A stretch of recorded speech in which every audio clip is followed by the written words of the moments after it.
Hello and welcome to this Checkmate in 2 chess puzzle. This one was created by Harry Boardman in 1879. Black has the king, pair of knights, the rook and the pawn.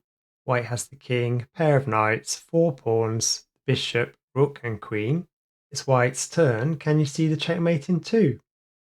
Promoting your pawn to a queen won't get you a mate in 2, but it's a mate in 3. Black can take back the queen with their knight. You can move your queen down to b5. The black king can't move, so has to block with their rook. Then you can move in the queen for just the mate in 3.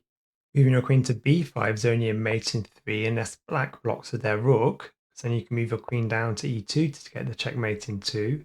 Instead, black can block with their knight. So now when you move the queen to e2, black can block with their knight. And then after you take the knight, it's only a mate in 3. Moving your knight to d3 won't get you a mate in 2 unless the black king moves to d5, because then you can move your queen down to b3 to get the mate in 2. Instead, black can move the king up to e6, and then if you promote your pawn to a queen, black can just take it with a knight, so you don't get the mate in 2 this way. Taking the knight on e8 with your queen's another mate in 3, but not 2. Black might take your rook with their rook. You can then take the knight with your queen, checking the king. Black has to block with the rook. Then you can take the rook back with the queen for just the mate in 3. Okay, let's have a look at the solution to this one. So pause the video if you need some more time. To get the checkmate in 2 for white, you need to move your queen to d8. If the rook takes your queen, you can move your rook to e6 to do the checkmate in 2.